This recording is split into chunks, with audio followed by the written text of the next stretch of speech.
Welcome to another summer special episode of Mock the Week. I'm Dara O'Brien. Joining this week are Sarah Keyworth, Rhys James and Ed Byrne, Glenn Moore, Maisie Adam and Chris Ramsey.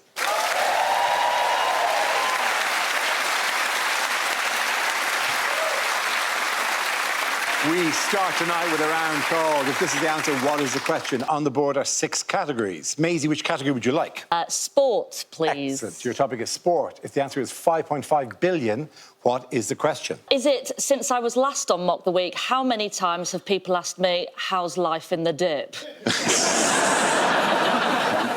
good to be back. Is it when Elon Musk puts on a jacket that he hasn't worn in a while, what's he pleasantly surprised to find in one of the pockets? Is it, after attempting to be sexy wearing edible underwear on a camping holiday, how many ants devoured my penis? Is it the amount of times I'll introduce myself to Dara before I get used to the glasses? It's still weird. I've been here for 3 weeks. Weird. It's not weird. It's like you're trying to make it even easier to get you in Guess Who. Yeah, 4 eyes. Is it, what's the collective sperm count of the band 5? And you know, they've done that collection more than once. Is it how many miles in the wrong direction would I have to travel before eventually admitting to my wife, maybe we took a wrong turning? Is it, I recently bought a Rolex from a market stall. What time does it currently say it is? Bearing in mind the average ejaculate contains 200 million sperm, how many of the little guys did I leave in a hotel jacuzzi at the weekend? Is it how many book publishers have turned down my Iranian Jane Austen adaptation, Do You Speak Farsi, Mr. Darcy?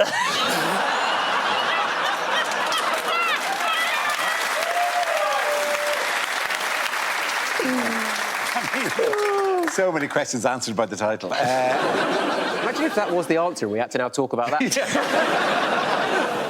Is it how much I'm getting paid for being the voice of the Asda advert so you can shove your jokes up your arse, actually?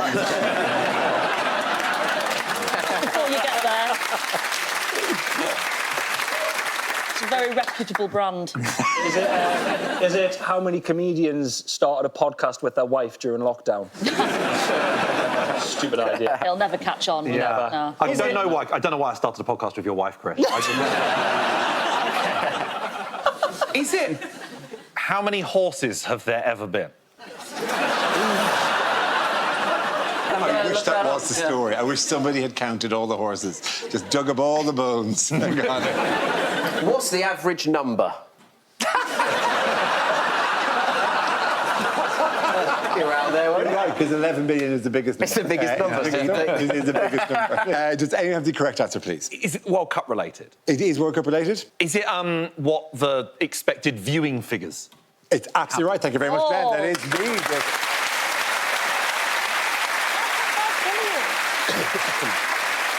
Yes, question I was looking for was, what is the expected global audience for the 2026 World Cup? This is news that, as you might have noticed, the FIFA World Cup got underway last week across Canada, Mexico and the USA.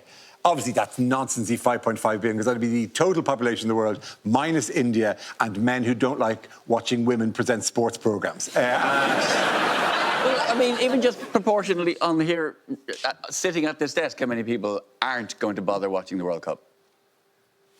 I'll watch England, but I'm not watching any others. God, that sounds really racist. I would say yes. 5.5 billion is clearly nonsense. No, so why have we reported that as the figure? People come to us for their news. Breaking news, we've just heard there have been 5.5 billion horses.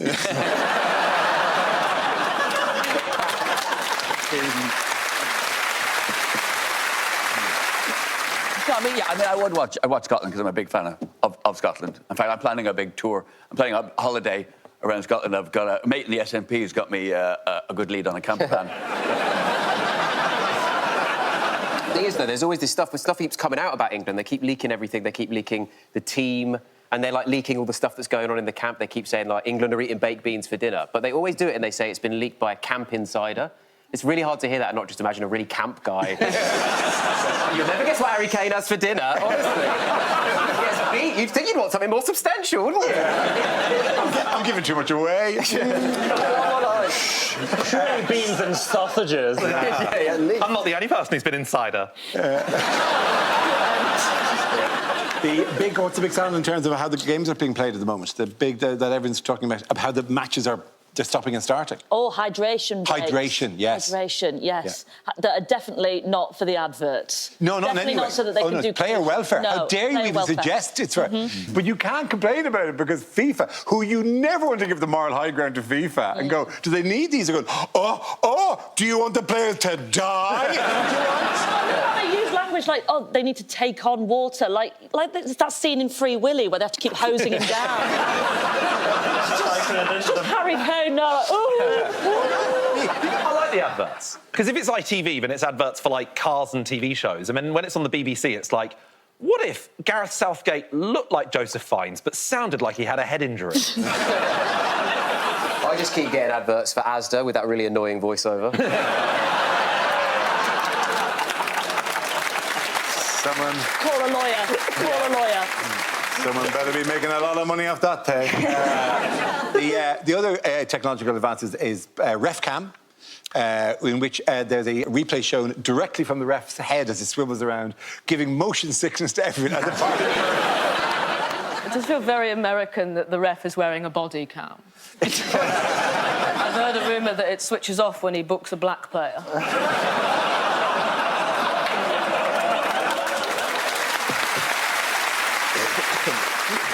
By the way, as the show's recorded, we haven't seen England's first game or Scotland's second game, so don't come to us for that news, although you weren't. Yeah, you know what I mean. But what's going on here?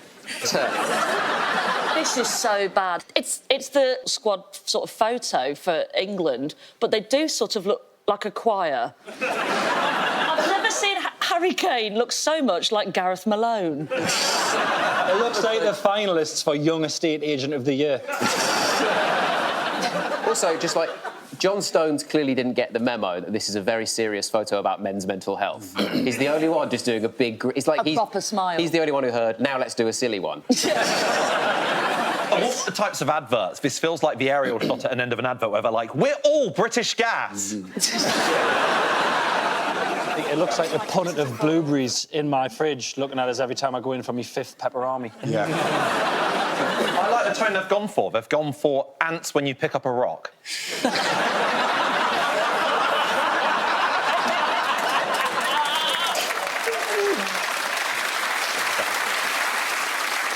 But the better ones in this are the individual photographs. Now, before I bring this up, we've all seen the bit where they point at the camera or look scary or, you know, generally, and in defence, and they'll pop up this little portrait of them going, I'm going to get you. Just like on Gladiator. Yeah, just like on Gladiator. Yeah, exactly. And yet the England team have gone for this. That's just...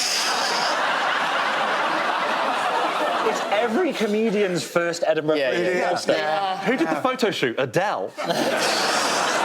Hold on, what's his name? Dan Burn. Dan Byrne.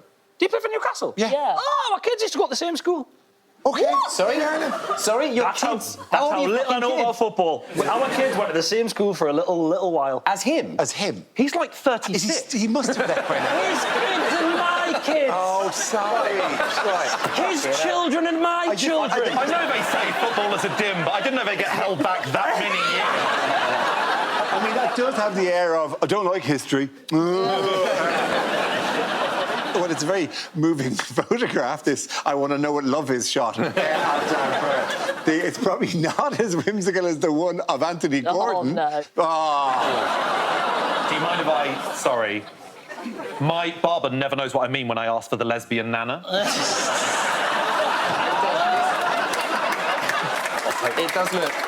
It does look like the photo you'd put on the front of an order of service for an auntie's funeral. Fondly remembered. It just looked like Princess Diana if she was 2 years on testosterone.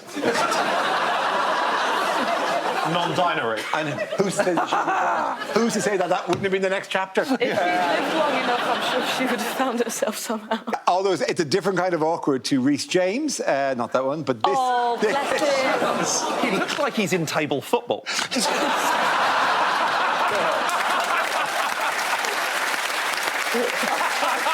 I'm expecting him to do a backflip with his arms by his sides.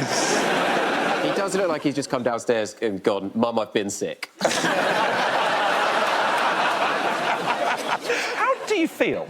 How do I feel? Yeah, about sharing the name with someone who's in the England. Well, gutted, because I thought I'd been called up for the England squad. Now, obviously, it's a nightmare, Glenn, OK? And it makes me want England not to win the World Cup, because then I go even further down the Wikipedia ranking. The worst part, it's not even my name, Rhys James. Rhys James is a stage name I chose, like, 17 years ago when I started doing stand-up, because there was already a comedian with my name, and I thought there probably can't be two Ramesh Ranganathans, you know?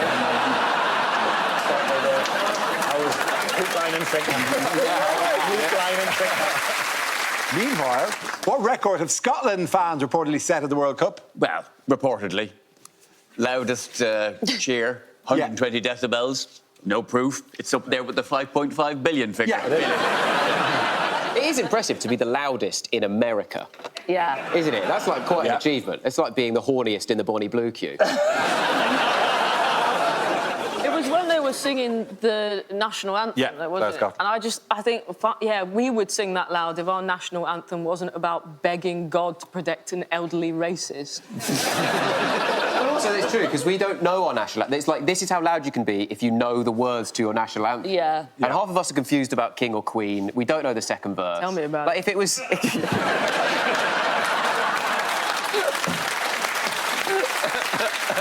But I'm saying, we could beat this record if we knew the words, right? If we were singing Angels or something, we would beat it. Well, what we should do, we should just get an announcer in the middle of the pitch who just goes, auto glass repair. He'd be the loudest by miles. Shame nobody did that for you. Oh, I didn't expect anyone to... Sorry, do you think... I was like, I really they're going to do it. They're not going to do it. No, I think you're right. You're right not to. Did you not know auto glass repair, auto glass replace? Yeah. Oh, that's You, fine. yeah. We just wouldn't do it. Maisie, we just didn't find it very funny. Thanks for carrying this on. It's Fuck not off a back to cruise Lancaster. ship. Unless you're getting paid, you're not going to say the word. Yeah. It's not a cruise. They don't have to join in all the fun. I don't know. I think we could get him. By the end of the night, we'll have something. 0800 00. Yeah. Fuck off. Unbelievable. Okay, let's not go down this road. A lot of chocolate on your biscuit. Okay, that is very definitely the end of this. So it turns out it's just because they're old and didn't get my modern reference of auto glass repair. That auto glass advert, Gavin from Autoclass, my first crush. Really? It was like the Montagues and Capulets, Asda and Autoglass, they can't. Forbidden love. At the end of that round, the points go to Glenn, Maisie and Chris.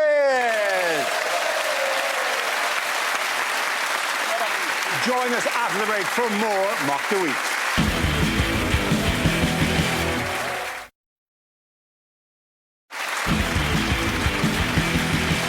The next round is called Audience Question Time. We throw ourselves open to the studio audience and invite them to ask us questions on any topic. First up, is there Shaz here? Hey, how are you, Shaz? You well? Good, how are you? I'm very well, thanks for asking. No one ever asks. Thanks, Shaz. Shaz, what question have you got for our panel? What fun new rule would you introduce at the World Cup? The hydration breaks have to be alcoholic. But, like, it's bring your own booze. So Mexico would bring tequila, we'd bring, like, pub pints, and then Saudi Arabia would bring Tears of a Woman. Hot balls! Yeah. I think you'd make the balls dead hot. Or quicker. And the keeper's like, I just like saying hot balls. And then what? The goalies have oven gloves. Yeah, mitten with that thing in between. They can only dive like that far. I think when a player takes their top off to celebrate a goal, they shouldn't get a yellow card. They should have to wear something from Lost Property. I think there should be one player in each team that's immune to yellow and red cards, so that every team has one mad bastard. Yeah. Totally changed like the recruitment thing, wouldn't it? It's like, who's our midfield this year? Declan Rice, Jude Bellingham, and Hector the Cannibal. I would make two-footed tackles compulsory. And by that, I mean everyone's got to have a huge dick. I think they should play for 20 minutes and then they should stop and the referee should go, one of you is a traitor. And then they got to sort that out and then they can go on. I think the yellow cards for time wasting doesn't work, does it? So what it should be, if you're a player, every second that you waste, a digit of your debit card gets revealed. Adult mascots. Oh, that's a brilliant idea. You know the little kids that walk out with them? Fully grown men. Yeah. Just make it weird. Just big fat lads. Like blokes in their 50s, just Still holding hands. Oh, you have to still hold hands. Hold hands. Stand in front of the player. Fucking excited. Just jumping up behind them. The players have to put their hands on and sing the national anthem. Thank you very much, Chaz. Good man yourself. Thanks, Great Chaz. question. Very good.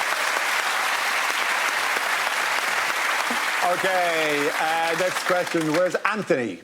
Hey, Anthony, how are you? I'm all right. Good man yourself. That's an excellent beard, Anthony. Congratulations. Thank you. Anthony, is it a beard-related question? No. Good. What is the question? What's the most useless fact you know? Bill Murray is still filming Groundhog Day. I only know one useless fact, but it's because it was on the back of penguin bars when they were in my packed lunch. So I can tell you that in Gainesville, Georgia, it's illegal to eat fried chicken with a fork. It is. OK. If Finding Nemo was scientifically accurate, when Nemo's mum died, Nemo's dad would have changed sex and mated with Nemo.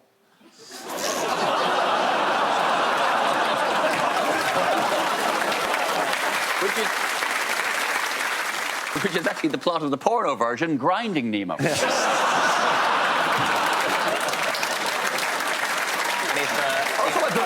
going to go Finding Me Hole. Apparently, the guy who invented the condom was really embarrassed afterwards because he found out that no one else has that weird bump on the end of their dick. Did you know there's a shop in MI6 that sells books about the Gatwick W.H. Smiths?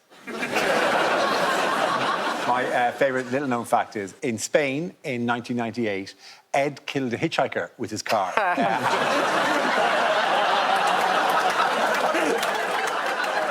don't think you're being entirely fair. We're not 100% sure it was a hitchhiker. About 30 years ago, you had about 17 minutes, approximately, to escape a house fire. But now, you've got about 4. Due to furniture being more flammable. Fuck's sakes, Would man. you like another Chris Ramsey happy fact? Oh, no. Like, read the room. Knowledge is power. This gets broadcast into people's houses and they're always going... I'd expect to hear that from Jigsaw. How big is your house that you need 17 minutes to get out of it? I live in the north. It spans multiple postcodes. Thank you very much, by the way, for that. Thank you very much, Preston. It's very kind of you.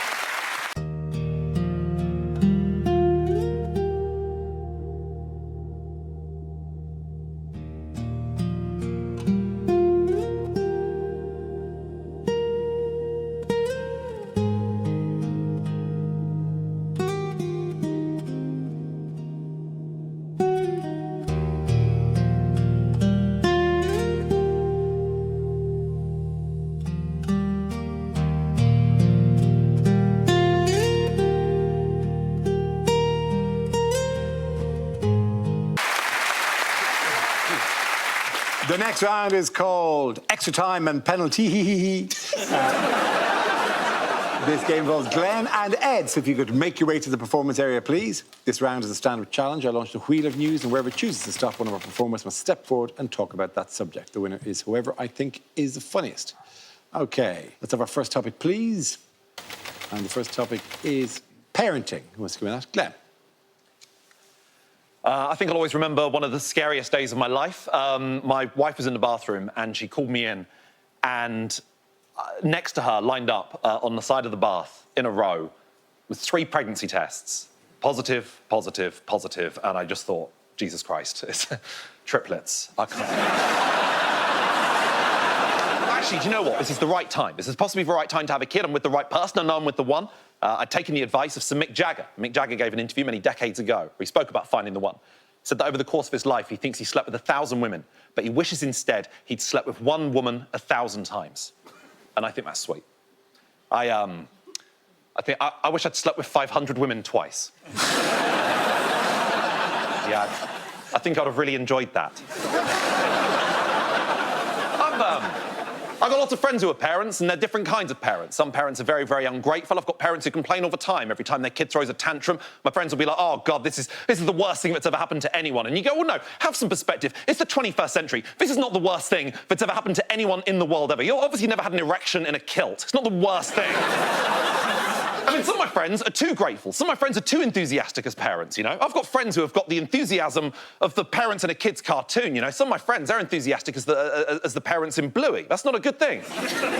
Those dogs are unwell. That's not a good thing. The parents in Bluey, they'll see like a lumberjack on TV, and instead of being like, hey, should we get the kids to draw lumberjacks for a few minutes? They'll be like, hey, why don't we get the kids downstairs and dress up as lumberjacks for 9 hours today with complete disregard for our personal and professional lives? Hey, let's get the kids downstairs. Bingo, Bluey, come down the bloody stairs, because it's Australian. They're allowed to say bloody, which is insane for a show for 3-year-olds. Bluey, come down the bloody stairs, you fucking and then Bluey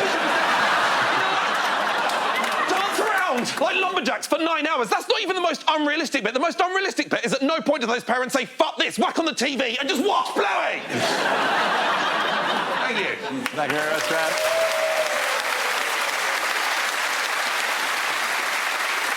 OK, that leaves us with Ed. Let's see what your topic is. Let's spin the wheel again.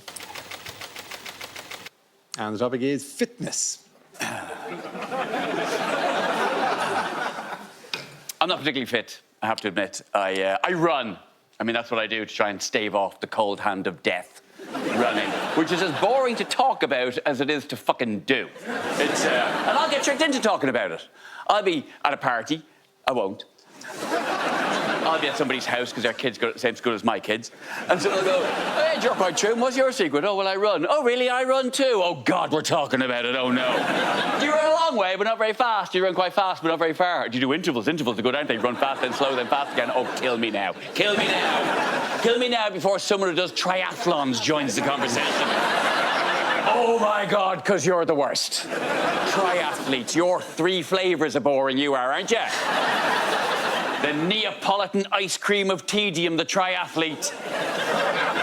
Really, is the swimming letting you down? But running is boring. And even watching it on TV, like watching... Interviews, sports interviews tend to be quite tedious, I find, personally. But you go, the one, like, the 100 metres. Why are you even interviewing the winner of the 100 metres? What do you want to know from the guy who just... They run for 10 seconds, as fast as they can. You go to the person who does it a fraction of a second faster than the rest of them. What greater truth do you seek? Can you talk us through the race? I ran faster than the rest of them.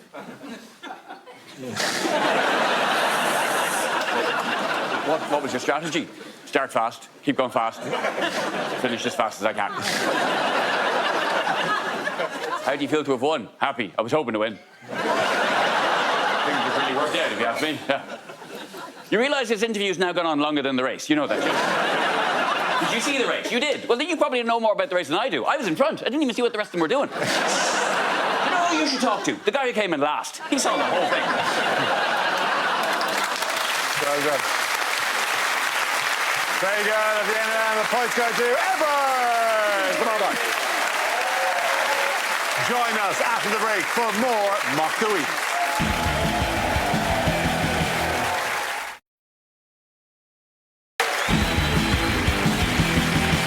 Our next round is called Picture of the Week. I choose a panel topical image and ask them to tell me what is happening. So, teams, what is going on here? POV, you're a female White House intern. Yeah. It does look like a picture taken from the point of view of tits. This is Donald Trump entering the inaugural impression of Han Solo frozen in carbonite. He's doing a VR headset lap dance experience. This is Donald Trump's birthday, and as a special birthday treat, Melania has agreed to sit next to him. It's a bit like he's doing that thing where somebody stands behind you and pretends their hands are your hands. He's saying his famous catchphrase, cracking cheese, grommet. The cap's not great, is it? Like, I feel like he thinks the cap is a good look. You have seen his hair, right? Yeah. Yeah. What did you think I asked for in the salon? Have those people sat behind him just been eliminated? It could happen. They got takeaway food at the party, didn't they? Did For they? MAGA whammers.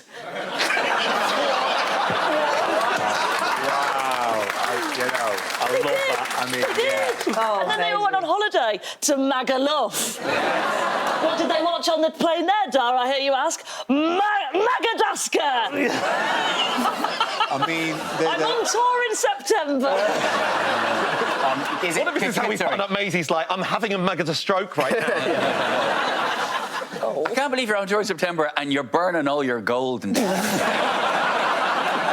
Do the Madagascar joke again, correctly. Funnier if I say Madagascar too. Do you think that could add something to it? Get out of the way back. Do you know what they watched on the plane? No, please go absolutely insane for this, just to confuse the people at home, so that they lose all sense of what is and isn't funny. Actually, it would be preferable if once she does the punchline, could you say auto glass replay?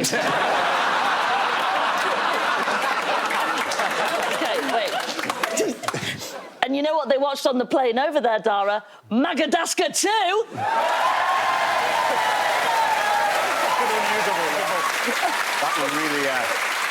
That'll really mix smoothly in with the that last bit. Yeah. Auto glass replay. We are giving too much agency to the crowd. Does anyone have the correct answer, please? This was on the set of Madagascar 3. This was the first and only ever UFC event on the White House lawn for 250 years of America's birthday and his 80th birthday. Absolutely right. Thank you very, very much. Well done. Yes, this is US President Donald Trump, who marked his 80th birthday and America's 250th anniversary by hosting an Ultimate Fighting Championship event on the White House lawn. Did anyone see the event? Slightly embarrassed, but not too embarrassed, because I do get free tickets when it's in England, to say that I'm a huge fan of the UFC and I really enjoy it. That's fine. A lot of people slag it off. American, sort of some politicians and stuff have said that the UFC is just basically human cockfighting, which is not true because they're not allowed to use their cocks. Watch it even more if they were. President's 80th birthday, by the way, sounds like a phrase that shouldn't exist. President's 80th. It keeps fucking up like convertible hearse. Yeah. You know? To celebrate, it's like someone do for their 8th birthday. Yeah. It's like like afterwards he's going, the wrestlers came to my house and then the wrestlers did a fight in front of my house and we were in the garden and then the wrestlers all met me and they said I should have been a wrestler too. It was the best day ever. I would have been better than all the wrestlers. I'm the best wrestler there is. It's just like, oh man, really? No, if I wanted to impress teenagers, that's what I'd do. Meanwhile, what has apparently been agreed between Iran and the US? Peace. Yes. At the time of recording, there is some sort of memorandum of understanding. That's the term, is memorandum of understanding. And no war has ever finished on those terms. The Nazis have said, agree to disagree. It means that they haven't fully negotiated a peace deal, but they're both expressing the desire to move towards a peace deal. So exactly the same as they were at the recording of the last show and the recording of the show before that. Yes, that's, by the way, the Straits of Hormuz. They don't know that blocked. Sorry, you could get through there on a jet ski. That would be quite the move to go, losers! You'll see Ed Davey going through there any minute. He said that it's open. They just need to clear some of the mines out of it. And you're like, that's not open then. Would you like to come to my housewarming party? And while you're there, we can clear out the bear traps that we had. Can you blame them for wanting to leave that sunrise, though? There's a captain with his arm around the first mate. Yeah. Do we ever have to leave? This has been the happiest 3 months of our time together here on the boat. The Straits of Hormuz sounds like Iran's top reality show. Yeah, straight eye for the Straits guy. It's always about the Straits of Hormuz, but when will the gays of Hormuz get it? Yes. What a name for a club. What a fantastic name for a gay club, the Gays of Hormuz. I I mean, difficult to know where to open that club. Maybe not around Hormuz. Also difficult to know which would have most oil. In other news, why was it a big week for Elon Musk? Oh, he's a trillionaire. He is a trillionaire. That's good, isn't it? For ages, we've been saying we want less billionaires. It's obscene. Like, have you any idea how big a trillion is? Like, if you had a button that gave you $1 every time you pressed it, in order to be a trillionaire, you'd have to press that button 1 trillion times. Like, it's insane. Were you waiting? I mean, jaw was on the floor. I've got to say, though, because I saw the conversion rate means that he's worth $1 trillion in America, but here he's worth 860 billion. And I felt a weird national pride about that. I was, trillionaire are you, mate? Come back when you're a London trillionaire. I'm a trillionaire in Vietnam. Sure, you can just about afford Pizza Express without a voucher, but we're going to have you a lot other than that. In other very different news, what is the latest ban announced by Keir Starmer? A ban on social media. For who? For under 16. Yes. Banning social media is not going to make teenagers more productive. They're just going to waste their time in other ways. They'll just do what we did, which is try and scroll to the very bottom right of Microsoft Excel. It is done with the confidence of a man who knows he won't be party leader during the next election. Yeah. When those people can vote. Yeah. But there's this technology apparently that they reckon they've got where like they can stop like underage people sending nudes because they've got technology that can work out if that's happening. But that is the most brutal pop-up of all time. If I go to send a dick pic and it says, illegal, this is not an adult penis. You cannot send this. This is good news for paedophiles. It forces the kids out again. Gets them outside, they can step away from the screens. The step counts of paedophiles, it's going to go off the charts. We're back to Mock the Week being a news source for people, and good news for paedophiles. If you're a paedophile, time to dust off your sweets.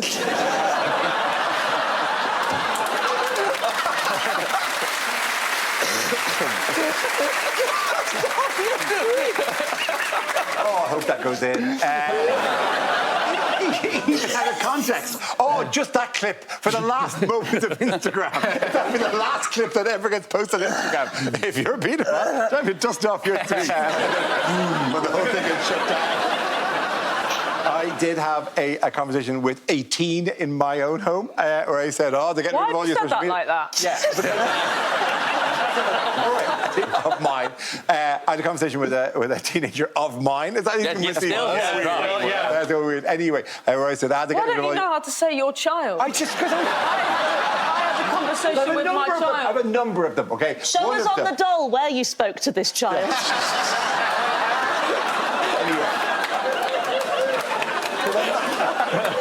Unbelievable. I spoke to one of my children. Right? There it is. There we go. Okay. Now, can we do it again without the applause for it? Oh, you spoke to your child. You spoke to one of your children and all it took was them being banned from social media. Anyway,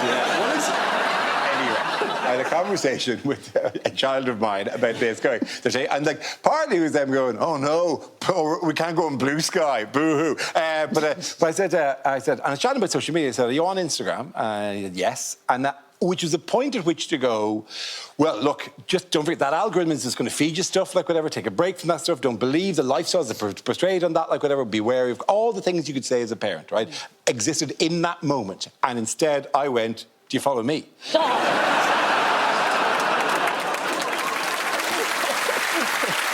the end of the round, Rhys and Sarah.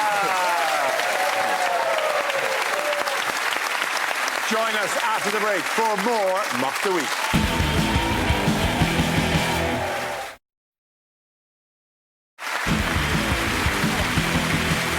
The next round is called Between the Lines. It features Maisie and Rhys. Would you make your way to the press pit, please? Rhys delivers a speech in the guise of a leading figure on the world stage, while Maisie translates what they really mean. This week, Rhys is former Deputy Prime Minister Angela Rayner. I wonder why you chose Maisie for this one. Okay. Good evening. We live in serious times and need serious leaders. Oh, stamp duty, what am I like?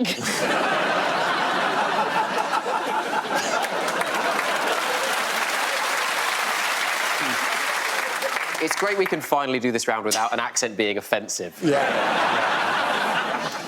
The local elections sent us a clear message on what we need to do.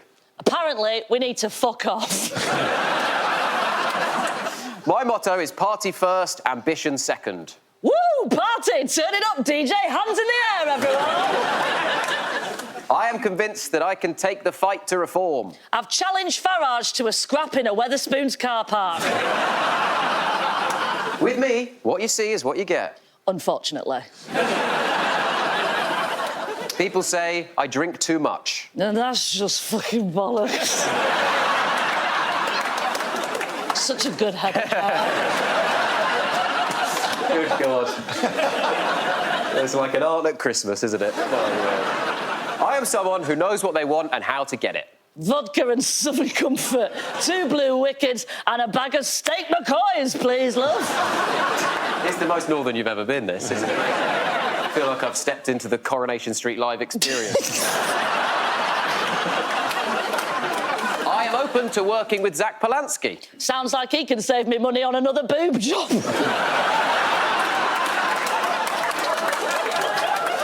I am tired of comparisons with John Prescott. I'm nothing like him. And if anyone says I am, I'll punch them in the fucking face. I will do anything I can to help combat global warming. I'm ginger, I've got to. My biggest fault is my loyalty. That and not paying stamp duty. Socialist principles are etched on my heart. I also have a mermaid tattooed on my left arse cheek. Well done, Rhys and Maisie.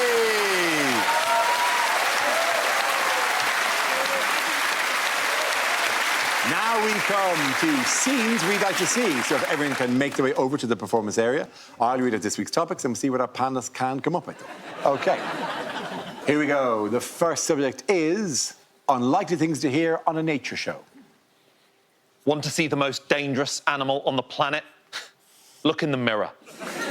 There's a gorilla with a shotgun stood right behind me. First, a sea reptile, then a land rodent, then a tree ape, a Neanderthal, and finally, an upright human. And who did you date before me?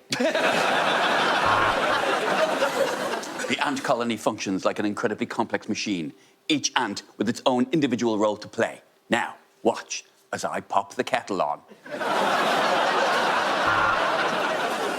The adult male has spent the entire night in the bush. Good for her. This volcano could erupt at any moment. So please, where is your bathroom? The blue whale's penis is a staggering 8 foot long. Meanwhile, the female blue whale's vagina is absolutely shot to shit.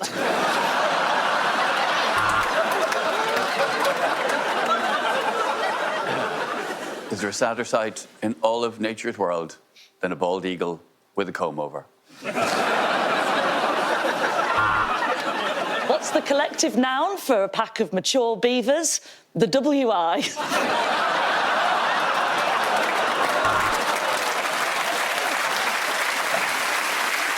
It seems that Chi-Chi the panda just refuses to mate, despite all the flowers and chocolates I've bought for her. While dangerous, this lizard is no match for a large bat. So hold it still. I've done her, I've done her, done her.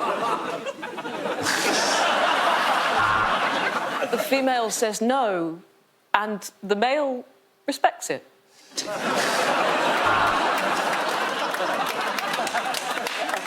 Today on the Serengeti, we're investigating. Why do all leopards dress like slags?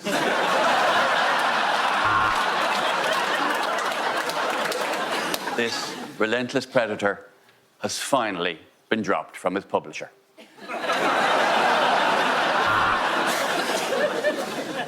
As we come to the end, the male regurgitates his food into the female's mouth. Thank you for watching A Night Out in Newcastle.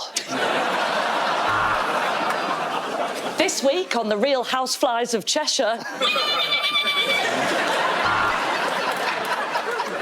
After using her sting, her entire rear end is ripped off and the Queen passes away. Goodbye, Elizabeth II. For this young cheater, speed is of the essence. His girlfriend will be home in 5 minutes. The mighty beast's head appears out of the water. Because I took a Viagra before I got in the bath.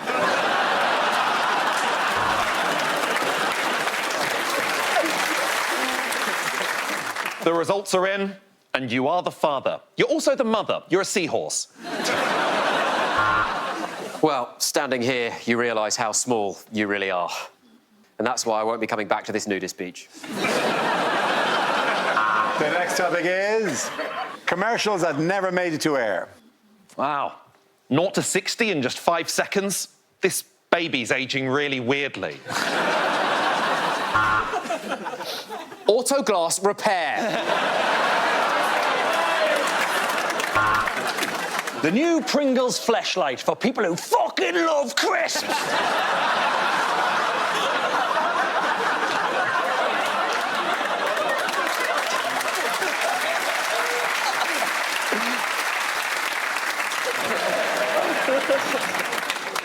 Prefer to sleep standing up? Then join the rebel movement at Benson's Against Beds. Fed up of people talking about how fat, bald, and ugly you are? Why not give them something else to talk about, like perhaps your new glasses?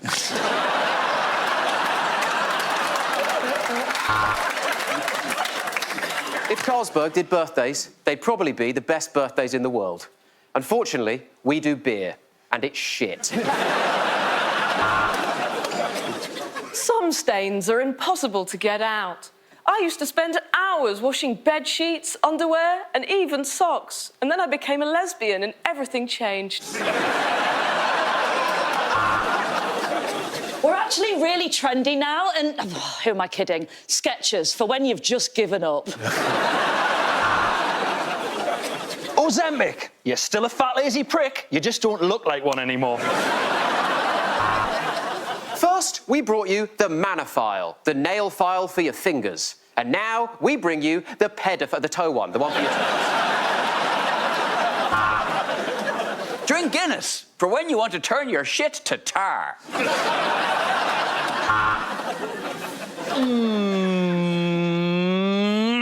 Heroin.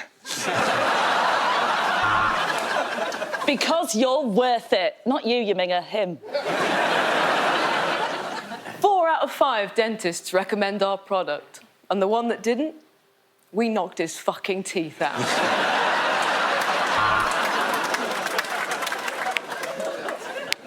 Every time I clip my fingers, somewhere in the world, a child books their birthday party at Go Ape. Don't have that summer body, or that dream career, or even a boyfriend. Sweetheart, can you hear me? It's your mother.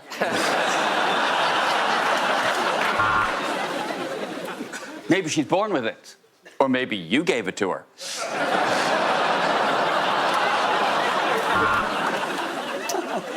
Have you ever looked at a chicken and thought, oh, I'd love to drink that? Soup.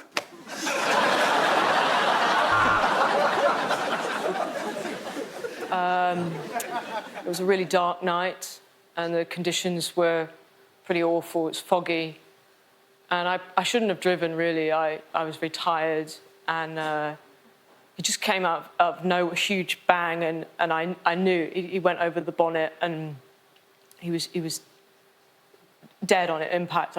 I'm fairly certain. I don't know what to say. I didn't see him step out. I should have gone to Specsavers.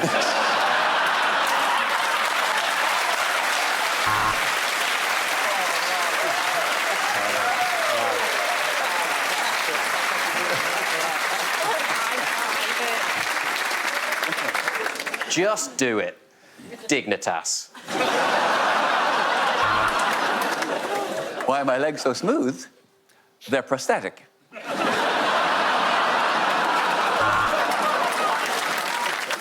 VPN. Because it feels weird uploading your passport with your cock in your hand, doesn't it?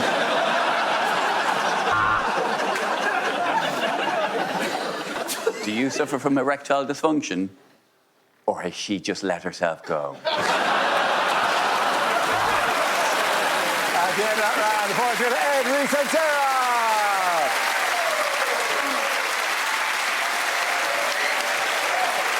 And that's the end of the show.